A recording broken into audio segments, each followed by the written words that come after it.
Welcome to Quiet Corner, where time slows down and the vast cosmos opens itself to us without hurry. Tonight we're going to step far beyond our small world, beyond the familiar stars, beyond our galaxy itself, into the infinite expanse of the universe. We'll explore the birth and death of stars, the dance of planets, the mysteries of black holes, and the quiet beauty of galaxies spinning slowly through the darkness. If you find comfort in these gentle journeys through space and time, please consider liking and subscribing to Quiet Corner. It helps this sleepy little signal reach other curious minds who need a calm place to drift. Now settle in, get comfortable, and let your mind expand to cosmic scales, because tonight we're exploring the universe, and there's no hurry. The cosmos has been waiting for billions of years, and it can wait a little longer. Before we begin, take a moment to breathe deeply and let the day slip away. Maybe you're in bed, covers pulled up, ready to drift. Maybe you're just settling in after a long day. Either way, this is your time, your space, your quiet corner of the universe. The stars are out there, countless and eternal, and we're going to visit them together, one sleepy fact at a time. The universe is about 8 billion years old. That number is so vast, it's almost impossible to truly comprehend. To help wrap your mind around it, imagine that the entire history of the universe were compressed into a single year. On this cosmic calendar, every month represents a little over 1 billion years. The first stars didn't appear until January or February. Our Milky Way galaxy formed around March. Our solar system didn't exist until September.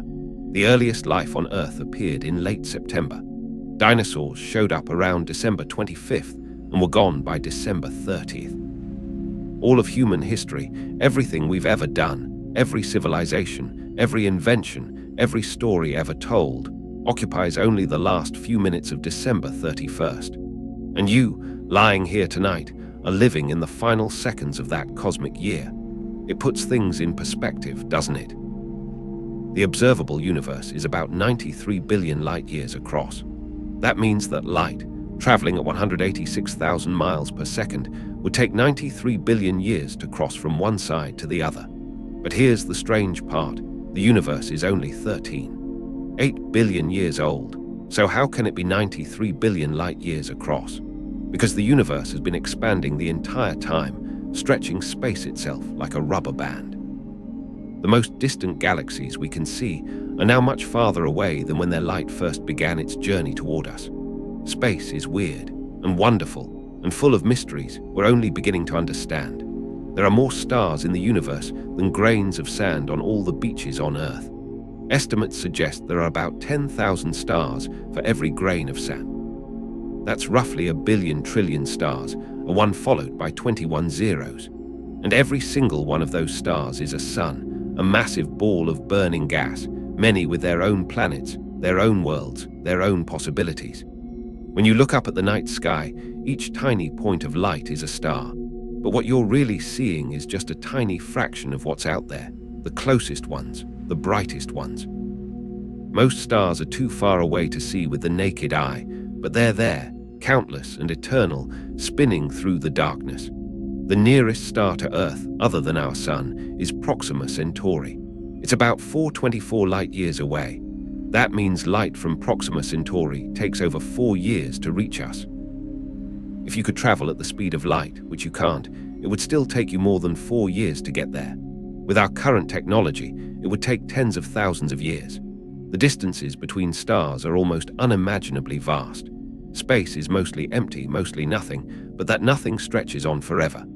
Our Sun is a star, a fairly average star, middle-aged, middle-sized, not particularly remarkable. It's about 4-6 billion years old, roughly halfway through its life. In about 5 billion years, it will run out of hydrogen fuel and begin to expand into a red giant, swallowing Mercury, Venus, and probably Earth. Then it will shed its outer layers, creating a beautiful planetary nebula, and collapse into a white dwarf, a dense Earth-sized cinder that will cool slowly over billions of years. The sun has been shining for a long time, and it will shine for a long time yet, but nothing lasts forever, not even stars. The light from the sun takes about 8 minutes and 20 seconds to reach Earth. That means when you look at the sun, you're seeing it as it was 8 minutes ago. If the sun suddenly vanished, we wouldn't know it for over 8 minutes. The same is true for everything we see in the sky. We're not seeing things as they are, but as they were, sometimes moments ago, sometimes millions or billions of years ago. The universe is a time machine, and every look outward is a look backward. The Milky Way galaxy, our home, is a vast spiral disk of stars, gas, and dust, about 100,000 light-years across.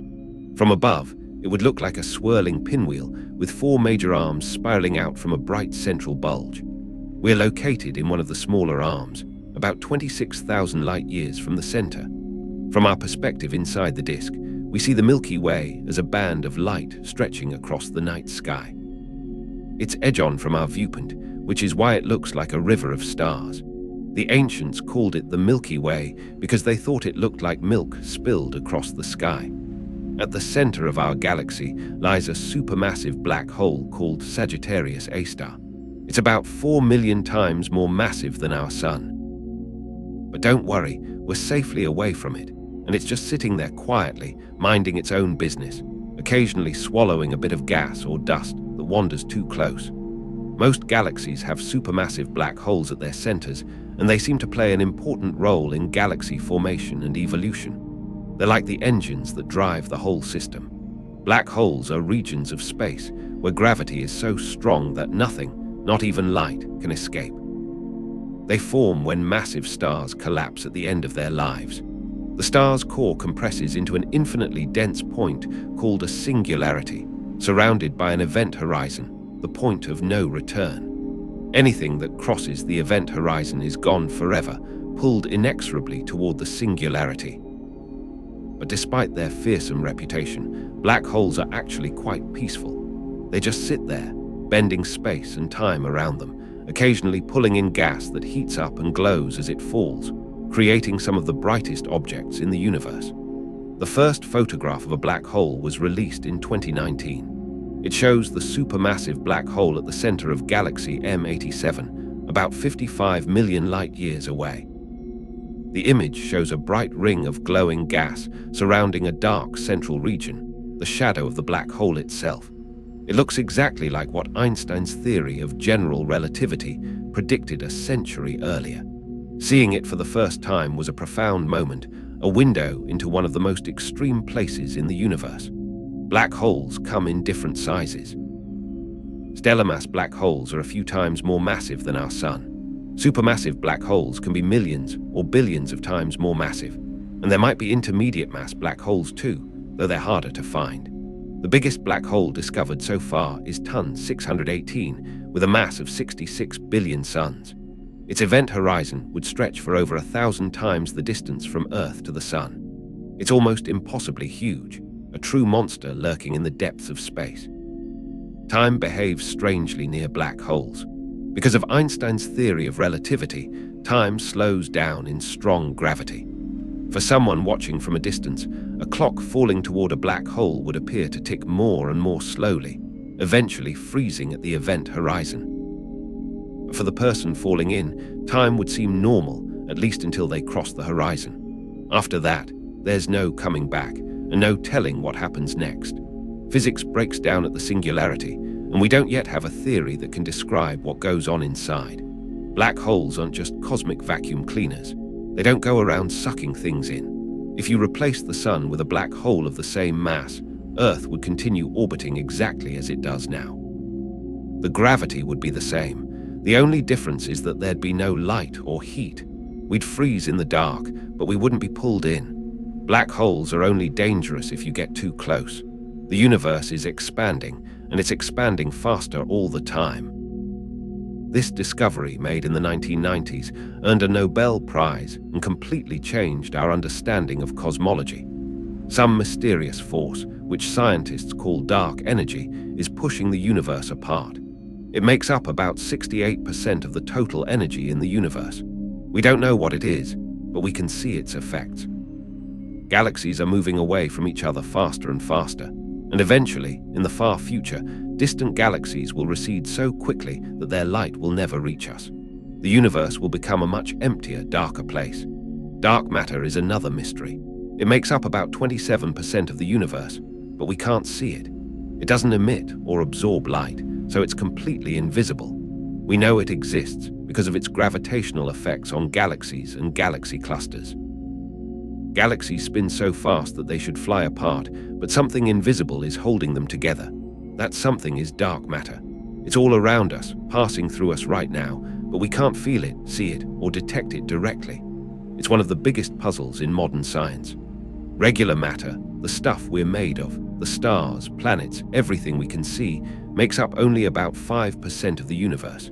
Everything else is dark matter and dark energy. We're living in a cosmic minority, a small island of visibility in a vast ocean of mystery. Most of the universe is unknown, unseen, and beyond our current understanding. It's humbling and exciting at the same time.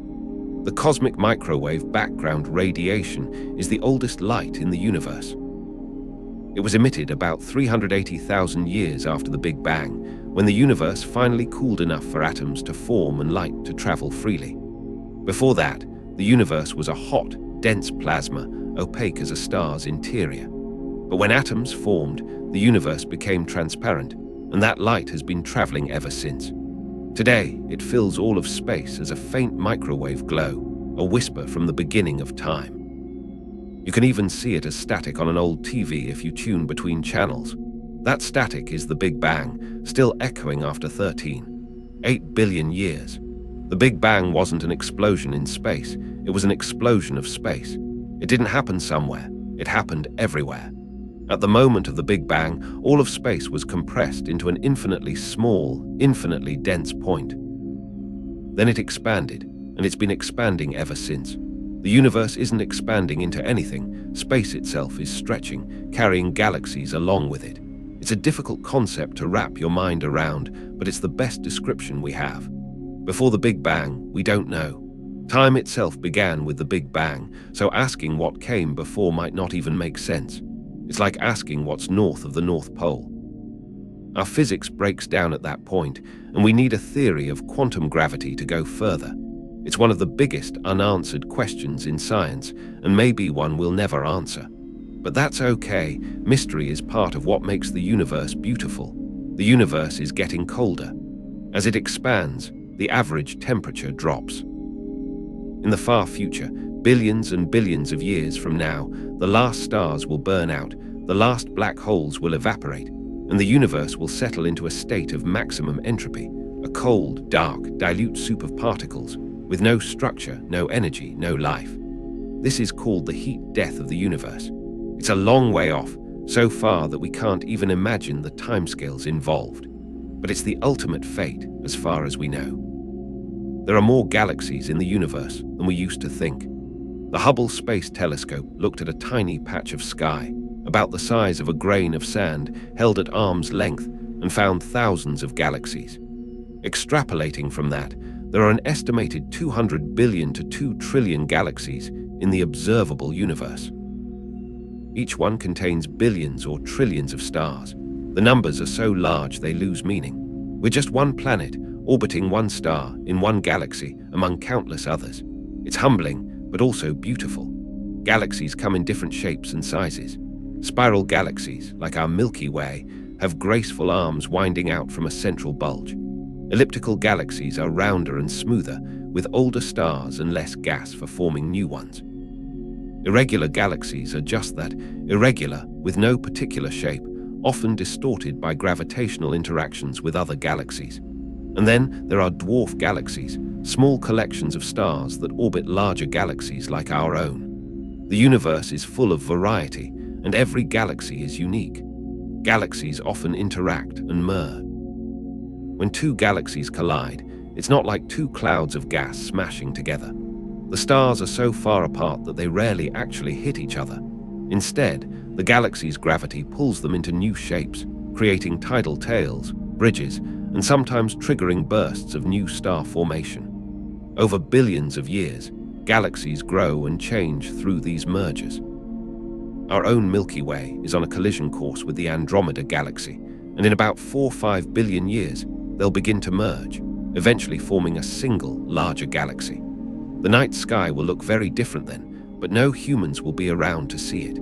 Andromeda is our closest large galactic neighbor, about 25 million light-years away. It's slightly larger than the Milky Way and contains about 1 trillion stars. On a clear, dark night, you can see it with the naked eye as a faint smudge of light. It's the most distant thing you can see without a telescope. That faint smudge is a whole other galaxy, a vast city of stars, and its light has been traveling toward you for 25 million years. Think about that the next time you look up. There are also satellite galaxies orbiting the Milky Way. The largest are the Large and Small Magellanic Clouds, visible from the southern hemisphere. They're irregular dwarf galaxies, each containing billions of stars. They're slowly being torn apart by the Milky Way's gravity, and eventually they'll be absorbed into our galaxy. It's a slow, gentle process, taking billions of years. Stars are born in vast clouds of gas and dust called nebulae. Gravity pulls the material together, and as it collapses, it heats up. Eventually, the core becomes so hot and dense that nuclear fusion ignites, and a star is born. These stellar nurseries are some of the most beautiful objects in the universe, glowing in vivid colors from the light of hot young stars. The Orion Nebula is one of the closest and most active star-forming regions, about 1,300 light-years away. You can see it with binoculars as a fuzzy patch in Orion's sword. Stars live for different lengths of time depending on their mass. Massive stars burn through their fuel quickly, living only a few million years before exploding as supernovae. Smaller stars, like our Sun, live for billions of years. The smallest stars, red dwarfs, can live for trillions of years, far longer than the current age of the universe. No red dwarf has ever died because the universe isn't old enough yet. They'll be the last stars shining when everything else has gone dark. When massive stars die, they go out with a bang. A supernova is one of the most energetic events in the universe, briefly outshining an entire galaxy. The explosion blasts heavy elements into space, elements like carbon, oxygen, iron, and gold.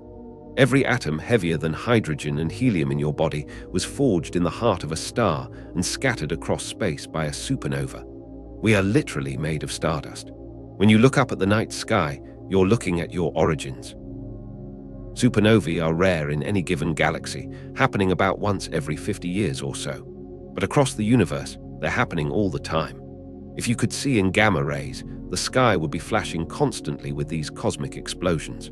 The last supernova visible to the naked eye in our galaxy was in 1604, observed by Johannes Kepler. We're due for another one, and when it happens, it will be spectacular, visible even in daylight. Neutron stars are the ultra-dense remnants of supernova explosions. They're about 20 kilometers across, but contain more mass than the Sun. A single teaspoon of neutron star material would weigh billions of tons. They're so dense that their gravity is immense, and they spin incredibly fast, some hundreds of times per second. Pulsars are neutron stars that beam radiation like cosmic lighthouses. As they spin, the beams sweep past Earth, creating regular pulses that were once mistaken for alien signals. They're nature's most precise clocks. The most massive stars don't become neutron stars, they become black holes.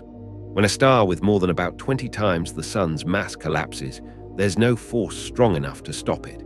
It just keeps falling, crushing itself into a singularity, creating a black hole. It's a one-way trip to oblivion, and nothing that crosses the event horizon ever comes back. Binary star systems are common. Most stars are actually in pairs or multiples, orbiting around a common center of gravity. Our Sun is unusual in being solitary. In a binary system, the stars can exchange mass, distort each other's shapes, and even merge. Some binary systems produce spectacular events like novae and supernovae. It's a cosmic dance that can last for billions of years. Exoplanets are planets orbiting other stars. The first were discovered in the 1990s, and now we know of thousands. Some are gas giants like Jupiter, some are rocky like Earth, and some are super-Earths, larger than Earth but smaller than Neptune. A few are in the habitable zone where liquid water could exist. We haven't found another Earth yet, but we're getting closer. With so many stars, it seems likely that life exists elsewhere, but we haven't found it yet. That's the Fermi paradox, the contradiction between high probability and lack of evidence. Where is everybody? The nearest exoplanet to us is Proxima Centauri b, orbiting our nearest stellar neighbor. It's about 42 light-years away and is roughly Earth-sized, in the habitable zone of its red dwarf star. But red dwarfs are volatile, flaring frequently, and Proxima Centauri b might be bathed in radiation. It might be a nice place, or it might be a barren rock. We don't know yet, but future telescopes might tell us. Some exoplanets are truly strange. There are hot Jupiters, gas giants orbiting so close to their stars that they're scorching hot. There are diamond planets, made largely of carbon, where the pressure turns carbon into diamond. There are rogue planets wandering through space alone, not orbiting any star. The variety is almost endless, and we're just beginning to explore it. The habitable zone, often called the Goldilocks zone, is the region around a star where temperatures are just right for liquid water. Not too hot, not too cold. Earth is in the sun's habitable zone, which is why we have oceans and life. But being in the habitable zone isn't enough. You also need an atmosphere, a magnetic field, and a lot of luck. Many planets in the habitable zone might be like Venus or Mars, uninhabitable despite being in the right place. The Drake equation is a way of estimating the number of intelligent civilizations in the galaxy. It multiplies factors like the rate of star formation, the fraction of stars with planets, the number of habitable planets per system, the fraction where life arises, the fraction where intelligence evolves, and the lifetime of technological civilizations. Most of the factors are unknown, so the equation gives wildly different answers depending on your assumptions. Some say we're alone, some say the galaxy is teeming with life. We just don't know. The wow. Signal was a strong narrowband radio signal detected in 1977 that lasted 72 seconds. It came from the direction of the constellation Sagittarius and had all the hallmarks of an artificial source. But it was never detected again, despite many searches. Its origin remains unknown. It's the best candidate we've ever had for an alien signal, but it's also possible it was a natural phenomenon we don't understand. The mystery endures. SETI, the search for extraterrestrial intelligence, has been listening for signals for decades. So far, silence. But the search continues, and technology keeps improving. We're also starting to look for biosignatures, signs of life in the atmospheres of exoplanets. Oxygen and methane together, for example, will be strong evidence for life. The next generation of telescopes might finally answer the age-old question, are we alone? The Arecibo message was a binary encoded radio message sent in 1974 toward the globular cluster M13. It contained basic information about humanity, our solar system, DNA, and more. It was more a demonstration than a serious attempt at communication, since M13 is 25,000 light-years away, and the message will take that long to arrive. By the time it gets there, if anyone's listening, they might wonder who we were and what happened to us. Voyager 1 and 2 carry golden records with sounds and images from Earth. There are messages in a bottle, drifting through interstellar space. Voyager 1 is now over 14 billion miles away, the most distant human-made object. It's still transmitting faint signals back to Earth. In about 40,000 years, it will pass within 1/6 light-years of a star called Gliese 445. No one knows if anyone will ever find the records, but they're out there, carrying a piece of us into the cosmos. The universe is not only vast in space, but also in time. We see distant galaxies as they were billions of years ago. The James Webb Space Telescope can see galaxies from when the universe was only a few 100 million years old. Those galaxies are small, irregular, and bursting with new stars. They're the building blocks of the grand spirals and ellipticals we see today. Looking at them is like looking at baby pictures of the universe. The Hubble Deep Field was a groundbreaking image taken in 1995. Hubble stared at a tiny, seemingly empty patch of sky for 10 days. The result was an image filled with thousands of galaxies, some so distant they were almost invisible. It showed that the universe is far more crowded than we ever imagined. Every speck of light is a galaxy containing billions of stars, each with possible planets. The deep field is a window into the deep past and a reminder of our small place in the cosmos. The cosmic web is the large-scale structure of the universe. Galaxies are not scattered randomly. They're arranged in filaments and sheets, with vast voids of empty space between them. It looks like a giant spiderweb or a network of neurons. Gravity pulled matter into these structures over billions of years, and the voids are left over from the early universe. We live in one of the filaments, part of a vast cosmic structure that stretches across billions of light years. Voids are enormous regions of space with very few galaxies. The largest voids are hundreds of millions of light years across. They're not completely empty, but they're close. If our galaxy were in the middle of a void, we might look up and see almost nothing, just a few faint smudges of light. The night sky would be nearly dark. It's a reminder of how much of the universe is empty, how much is nothing at all. The great attractor is a gravitational anomaly pulling our galaxy and others toward it. It's hidden behind the Milky Way's dust, so we can't see it directly, but we can feel its pull. It seems to be a massive concentration of galaxies, part of a larger structure called the Laniakea supercluster. We're all falling toward it, slowly, inevitably, part of a cosmic flow that spans hundreds of millions of light years. Superclusters are the largest structures in the universe, collections of galaxy clusters bound by gravity. Our own supercluster, Laniakea, contains about 100,000 galaxies and stretches over 500 million light years. It's named after the Hawaiian word for immeasurable heaven. And even Laniakea is just one of many, a small part of the cosmic web. The observable universe is only what we can see from Earth. Beyond that, there's more universe, probably infinitely more, but its light hasn't had time to reach us since the Big Bang. The actual universe could be much larger, maybe infinite. We'll never know what's beyond our observable horizon. It's one of the ultimate unknowns. The universe might be infinite, or it might be finite but unbounded, like the surface of a sphere.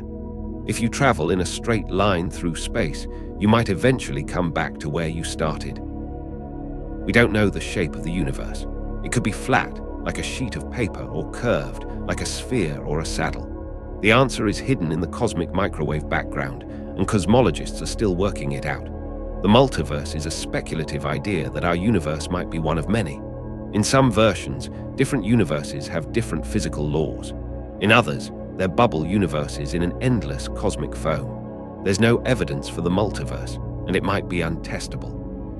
But it's a fascinating idea, the ultimate expansion of our perspective. First, we learned Earth isn't the center. Then the sun isn't the center.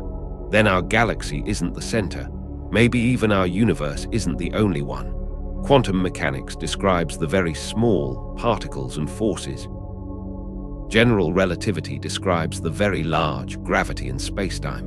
The two theories don't play well together, and finding a way to unite them is one of the biggest challenges in physics. String theory, loop quantum gravity, and other approaches try to bridge the gap. But so far, no one has succeeded. The universe works on all scales, from the quantum to the cosmic, and we need a theory that works for everything. Quantum mechanics is weird. Particles can be in multiple places at once until they're measured. They can be entangled so that measuring one instantly affects another, no matter how far apart. Einstein called it spooky action at a distance. But it's real, and it's been experimentally confirmed. The universe at its most fundamental level is strange and counterintuitive. It doesn't behave the way we expect. The uncertainty principle says you can't know both a particle's position and its momentum precisely. The more you know about one, the less you know about the other. It's not a limitation of our instruments, it's a fundamental property of the universe. At the quantum level, everything is fuzzy and probabilistic. The universe isn't deterministic, it's a game of chance. Nothing can travel faster than light. That's one of the bedrock principles of physics. Light speed is the cosmic speed limit, but space itself can expand faster than light, because space isn't moving, it's stretching. That's why distant galaxies can recede faster than light, and why the universe can be larger than the distance light could have traveled since the Big Bang. It's weird, but it's true. Time dilation is another prediction of relativity. The faster you move, the slower time passes for you relative to a stationary observer. GPS satellites have to account for this because their clocks run slightly faster than clocks on Earth. If they didn't adjust, GPS would be off by miles. Relativity isn't just theory, it's a practical necessity for modern technology. Gravity is not a force in the way we usually think. According to Einstein, gravity is the curvature of spacetime. Massive objects like stars and planets warp the fabric of space around them, and other objects follow those curves. It's like a bowling ball on a trampoline. That warping is what we feel as gravity.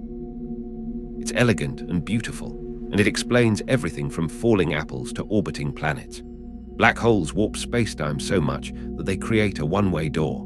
Inside the event horizon, all paths lead to the singularity.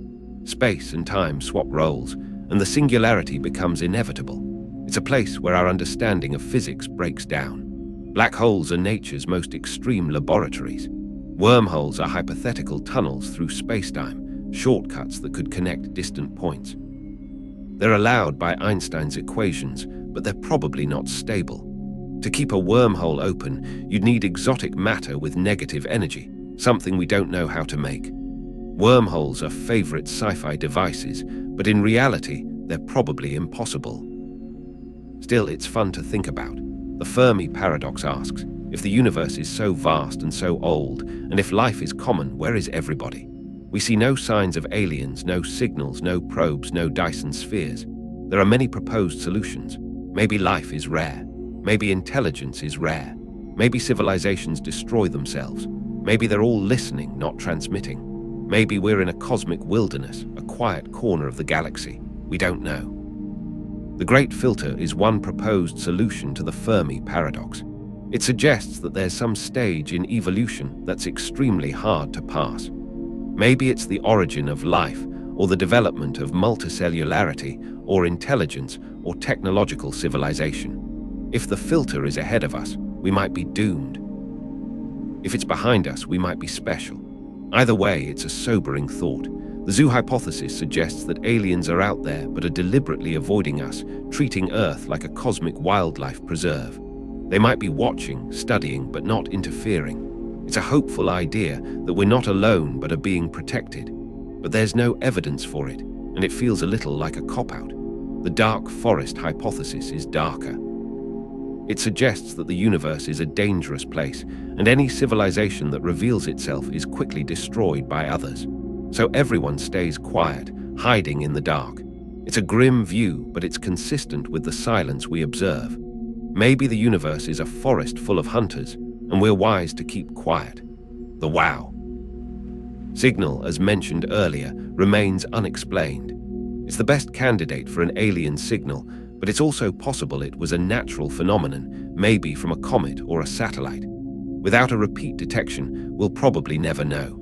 But it's a tantalizing mystery, a brief whisper from the cosmos. Tabby's star, also known as Boyajian's star, showed strange dimming events that couldn't be explained by planets or dust. Some speculated it might be an alien megastructure, a Dyson sphere under construction. But later observations showed that dust is the most likely explanation. Still, it's a reminder that the universe is full of surprises, and we don't always understand what we see.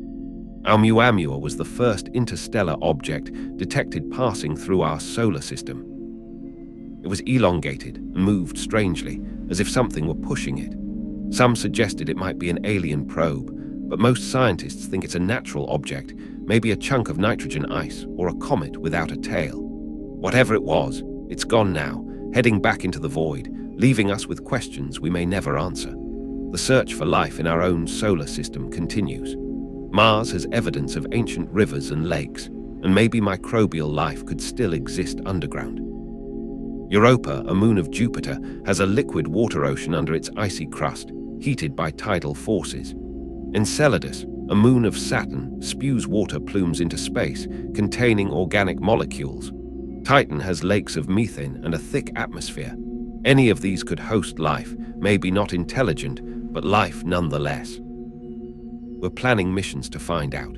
The Drake equation, which we mentioned earlier, is more a framework for thinking than a real calculation. It highlights how many factors are involved in the emergence of intelligent life, and most of those factors are unknown. We don't know how often life arises, or how often it becomes intelligent, or how long civilizations last. The equation is a way of organizing our ignorance. The rare Earth hypothesis suggests that complex life might be extremely rare. Earth might have had a unique combination of factors: a large moon to stabilize its axis, a magnetic field to protect from radiation, plate tectonics to regulate climate, a Jupiter to deflect comets, and a lot of luck. Maybe Earth really is special, but we don't know enough to say. The Copernican principle is the opposite. Earth is not special. It's just an ordinary planet around an ordinary star in an ordinary galaxy. If that's true, then life should be common. The universe should be teeming with civilizations. But then we're back to the Fermi paradox. Either we're special or we're not, and both possibilities have problems. Panspermia is the idea that life could spread between planets and even between stars, carried by asteroids or comets. If life arose on Mars early, it might have seeded Earth, or vice versa. Some even suggest that life could be traveling through the galaxy, spreading like a cosmic infection. It's speculative, but possible. The RNA world hypothesis suggests that life began with RNA, a molecule that can store information and catalyze reactions. RNA might have formed spontaneously in the early Earth's conditions, and then evolved into more complex forms. It's one of the leading theories for the origin of life, but we still don't know exactly how it happened. The Miller-Urey experiment in 1953 showed that amino acids, the building blocks of proteins, could form from simple chemicals and electricity. It was a first step toward understanding how life might arise from non-life. Since then, many more organic molecules have been synthesized under simulated early Earth conditions. Life's origins might be a natural consequence of chemistry, not a rare accident. The last universal common ancestor, or LUCA, is the hypothetical organism from which all life on Earth descends. It wasn't the first life, but it was the one that gave rise to everything alive today. LUCA probably lived about 35 to 38 billion years ago in the deep ocean or in hydrothermal vents. It was simple, a single cell, but it was already complex, with DNA, proteins, and all the basic machinery of life. Extremophiles are organisms that thrive in extreme conditions: boiling water, acid, salt, pressure, radiation. They show that life is tough, adaptable, and can survive in places we once thought impossible. If life can exist in Earth's extremes, maybe it can exist elsewhere too. Maybe Europa's ocean has life, or Mars's subsurface, or the clouds of Venus. The possibilities are endless. The habitable zone isn't just about distance from a star. It also depends on the planet's atmosphere, geology, and magnetic field. Venus is in the habitable zone, but its runaway greenhouse effect made it a hellish world. Mars is in the habitable zone, but its thin atmosphere and lack of magnetic field made it cold and dry. Being in the right place isn't enough. You need a lot of other things to go right. Tidal locking is common around red dwarf stars. The same side of the planet always faces the star, like the moon faces Earth. One side is permanent day, the other permanent night. The terminator zone between them might be habitable, but it's a very different environment from Earth. Life that would have to adapt to eternal twilight. Red dwarf stars are the most common stars in the galaxy, making up about 75% of all stars. They're small, cool, and long-lived. Their habitable zones are close in, and planets that are often tidally locked. They also flare frequently, blasting their planets with radiation. But maybe life could adapt, or maybe red dwarfs are poor places for life. We don't know. The TRAPPIST-1 system has 7 Earth-sized planets, 3 in the habitable zone. It's only 40 light-years away, a relatively close neighbor. The planets are so close that you could see them in the sky, huge disks hanging over the horizon. It's a fascinating system, and future telescopes might tell us if any of those worlds have atmospheres, oceans, or even life. The James Webb Space Telescope can study the atmospheres of exoplanets, looking for signs of life. It can detect water, methane, carbon dioxide, and maybe even oxygen. If it finds a planet with oxygen and methane together, that would be strong evidence for life. Webb is already making incredible discoveries, and the best is yet to come. The future of space exploration is bright. We're planning missions to Mars, to Europa, to Titan. We're building better telescopes to see farther and clearer. We're searching for life, for answers, for our place in the universe. Every generation learns more, sees farther, understands deeper, and we're just getting started. The pale blue dot is a photograph of Earth taken by Voyager 1 from 37 billion miles away.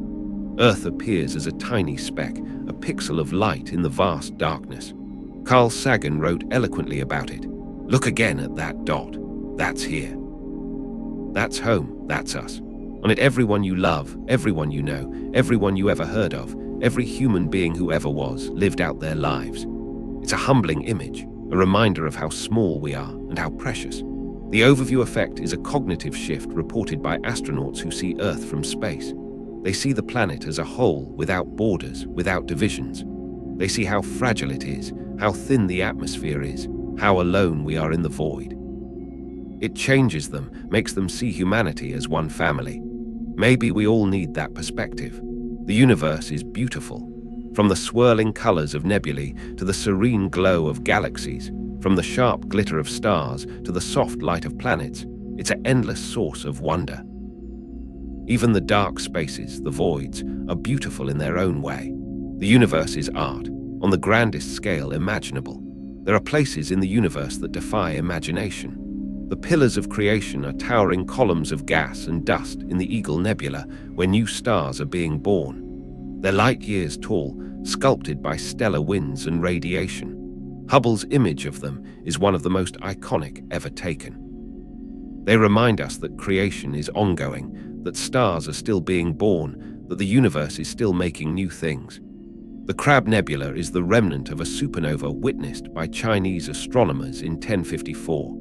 It's a tangled mess of gas and dust, with a pulsar at its heart spinning 30 times a second. It's still expanding, still glowing, still telling the story of a star that died nearly 1,000 years ago. It's a reminder that death and creation are linked, that stars die so that new things can live.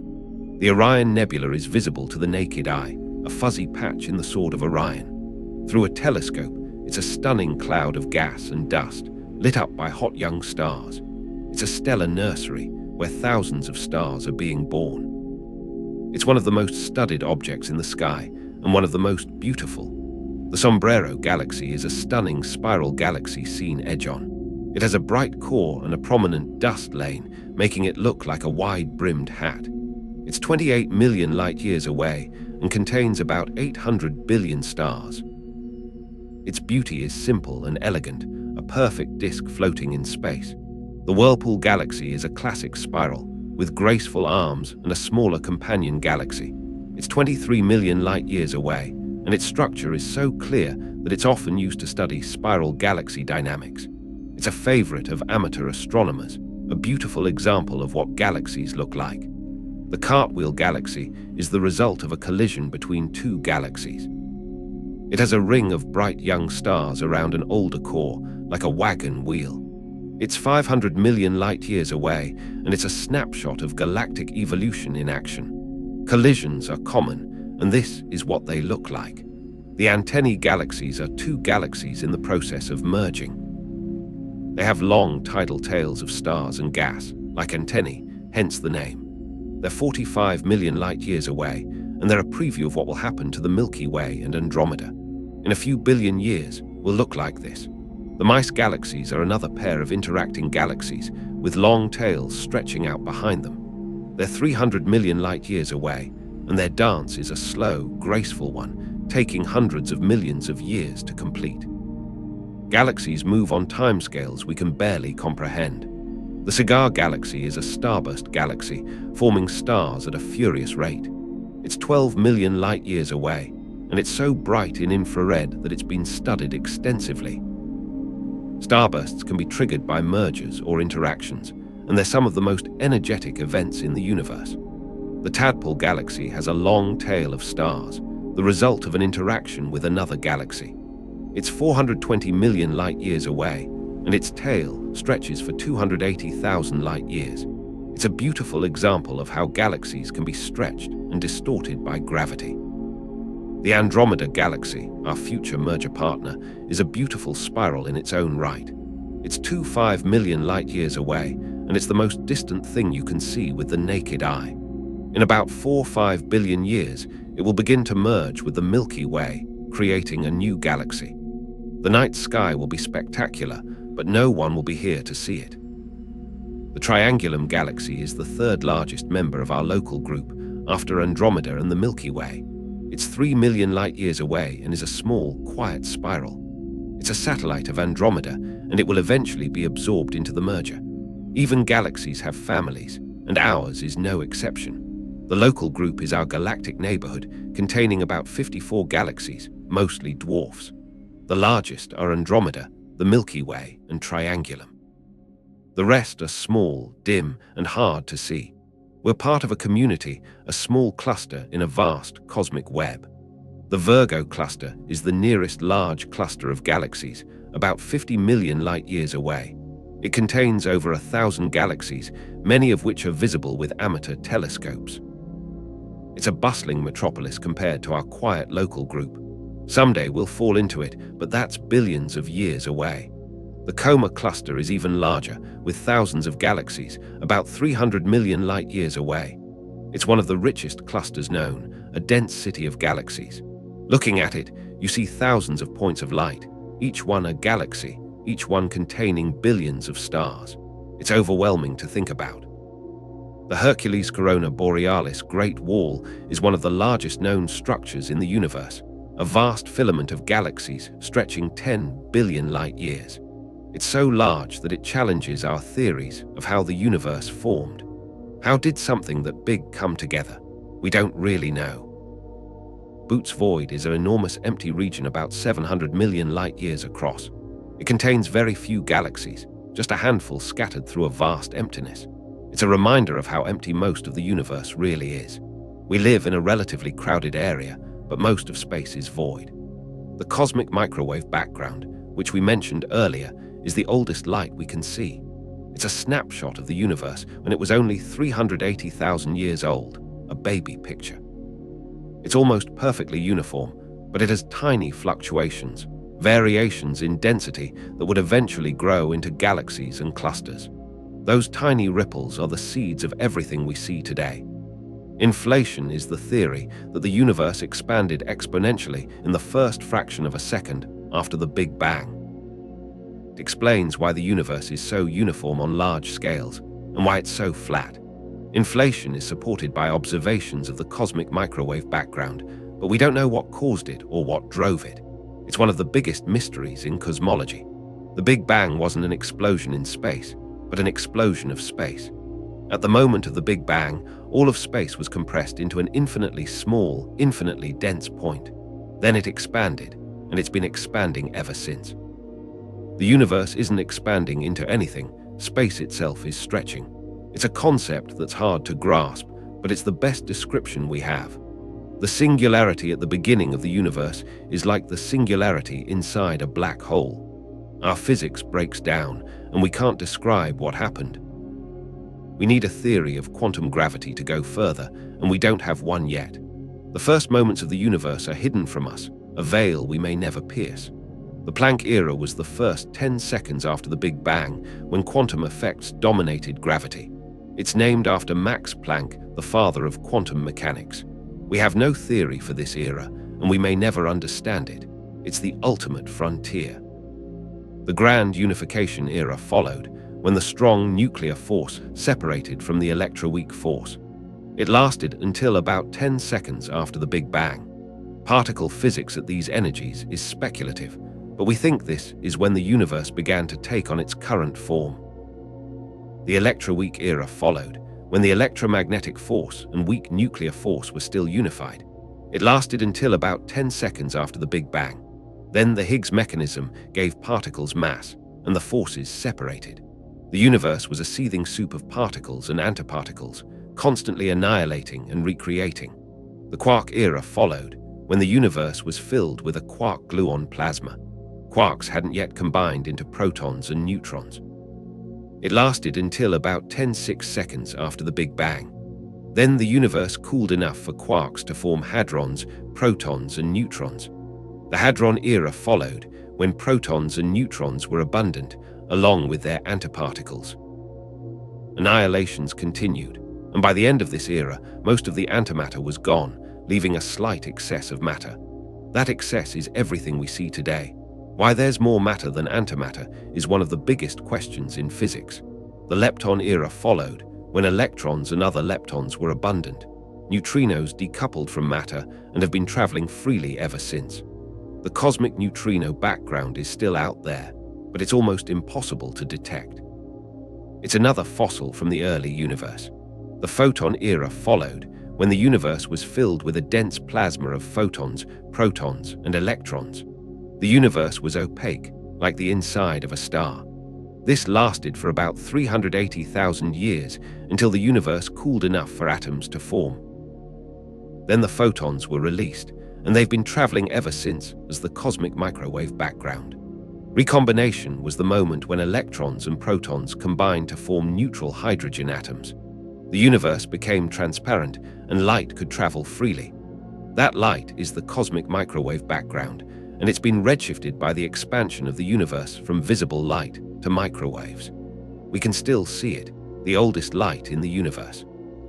The Dark Ages followed recombination, a time before the first stars formed. The universe was filled with neutral hydrogen and helium, dark and quiet. No stars, no galaxies, just gas slowly collapsing under gravity. It lasted for about 100 million years, until the first stars ignited. The first stars were massive, short-lived, and incredibly bright. They formed from pristine hydrogen and helium with no heavy elements. They lived only a few million years before exploding as supernovae, seeding the universe with the first heavy elements.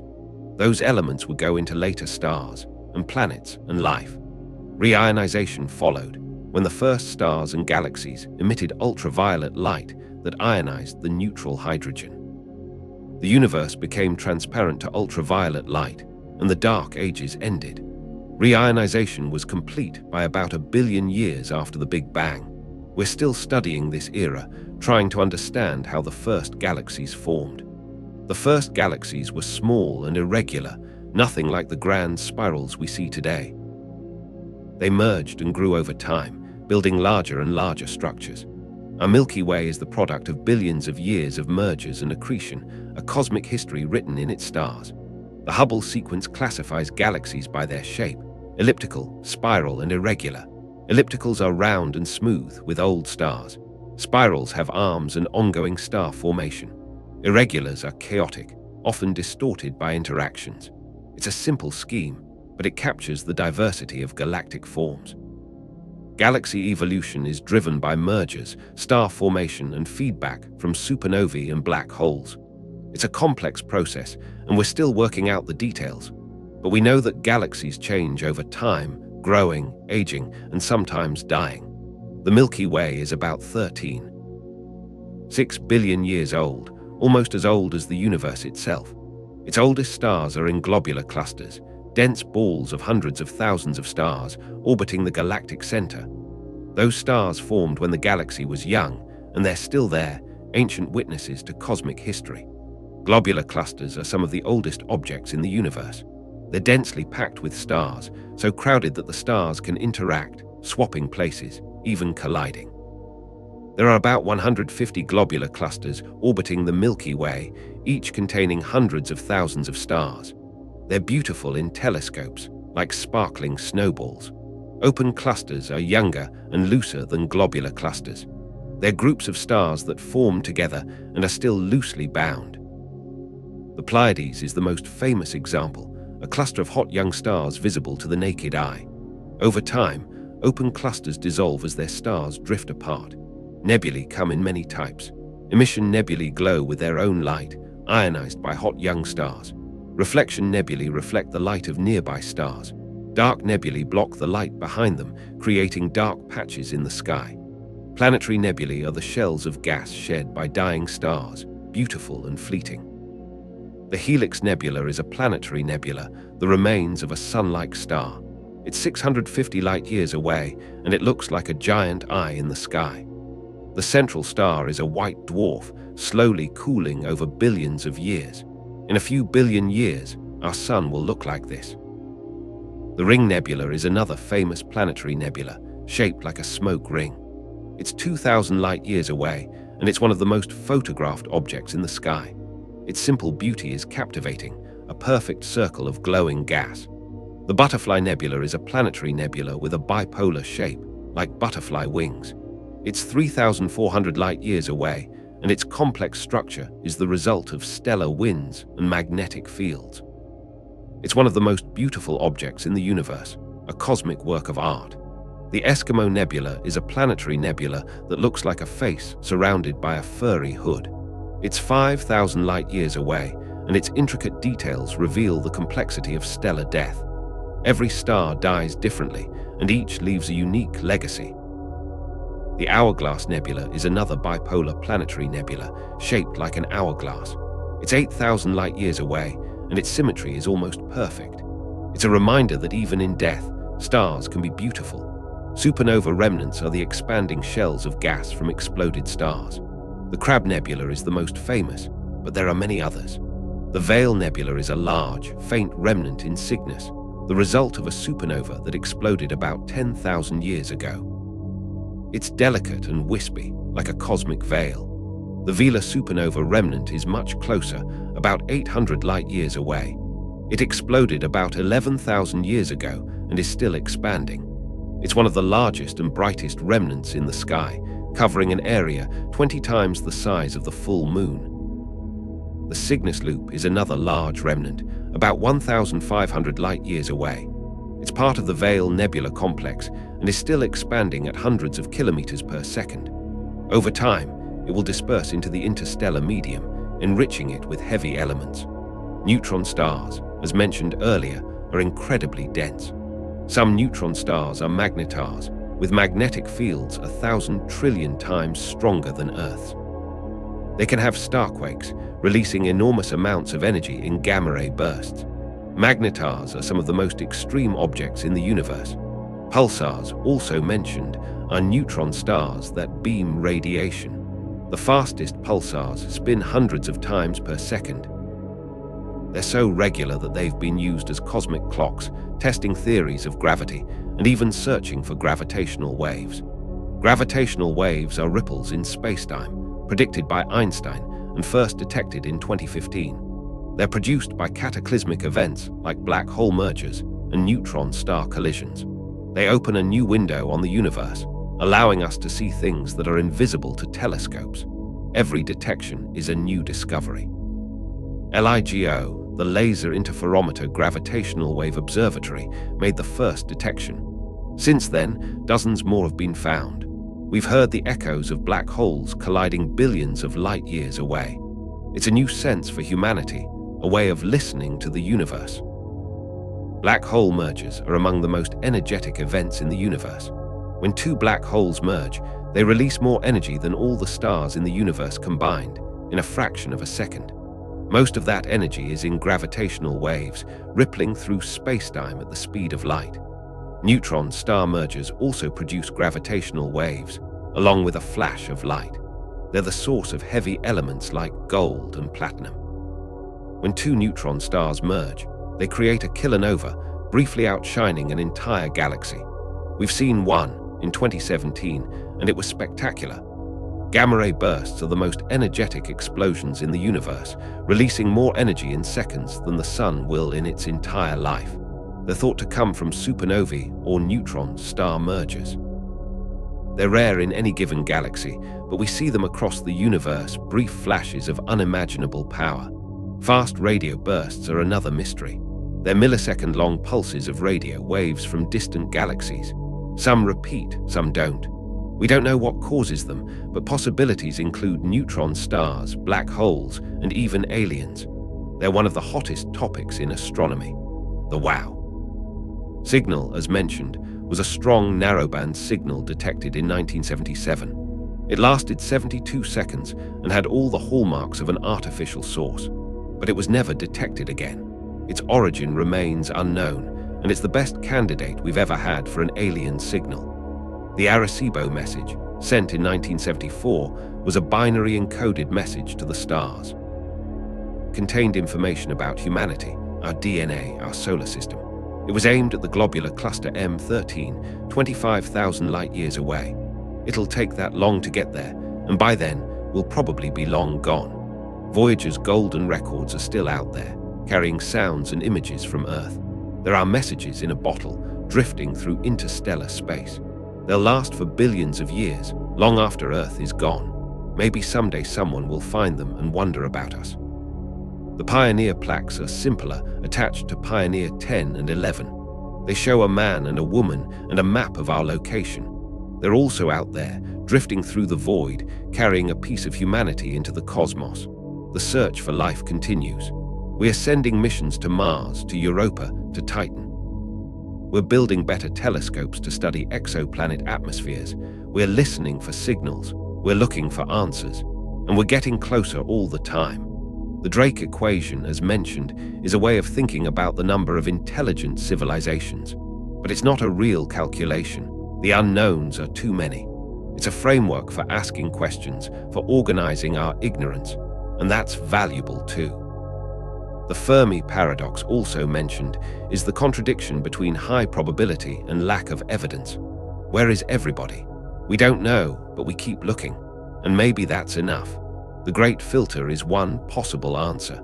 Maybe there's a stage in evolution that's extremely hard to pass. Maybe it's the origin of life, or the development of multicellularity, or the rise of intelligence. If the filter is ahead of us, we might be doomed. If it's behind us, we might be special. We don't know which, and that's a little scary. The zoo hypothesis is another answer. Maybe they're out there but staying away, watching us like a cosmic wildlife preserve. It's a hopeful idea, but it's also a little creepy. Are we being studied? Are we in a cage? We don't know. The dark forest hypothesis is the scariest. Maybe the universe is a dangerous place, and any civilization that reveals itself is quickly destroyed. So everyone stays quiet, hiding in the dark. If that's true, we should be careful about transmitting. Maybe it's better to listen than to shout. The wow signal, as mentioned, remains unexplained. It's the best candidate for an alien signal, but it's also possible it was a natural phenomenon. Without a repeat, we'll probably never know. But it's a tantalizing mystery. Tabby's star with its strange dimming was a mystery for years, but dust is the most likely explanation. Still, it's a reminder that the universe is full of surprises, and we don't always understand what we see. Oumuamua, the interstellar visitor, was another mystery. Its elongated shape and strange acceleration led to speculation about aliens. But most scientists think it's natural, maybe a chunk of nitrogen ice or a comet without a tail. It's gone now, and we may never know for sure. The search for life in our solar system continues. Mars has evidence of ancient water, and maybe life still exists underground. Europa has a liquid ocean under its ice, heated by tides. Enceladus has water plumes with organic molecules. Titan has lakes of methane and a thick atmosphere. Any of these could host life. The Dragonfly mission will send a drone to Titan in the 2030s. It will fly through Titan's atmosphere, land on its surface, and explore. It will look for signs of life, past or present. Titan is one of the most promising places in the solar system, and Dragonfly will be our first close look. The Europa Clipper mission will study Europa, mapping its surface and measuring its ocean. It won't land, but it will tell us if Europa is habitable. A future mission might land and drill through the ice, searching for life directly. But that's decades away. The Mars Sample Return mission will bring samples of Mars back to Earth. We'll be able to study them in labs, looking for signs of ancient life. It's one of the most ambitious missions ever planned, and it could answer one of the biggest questions. Did life ever exist on Mars?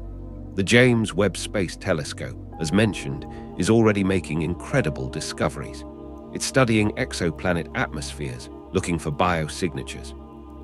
It's seeing the first galaxies, the first stars. It's revolutionizing astronomy, and it's just getting started. The Nancy Grace Roman Space Telescope, launching in the 2020s, will study dark energy, exoplanets, and more. It has a wide field of view, allowing it to survey large areas of sky quickly. It will discover thousands of exoplanets and help us understand the universe on the largest scales. The Vera Rubin Observatory will survey the entire sky every few nights, looking for anything that moves or changes. It will discover asteroids, supernovae, and maybe even new kinds of objects.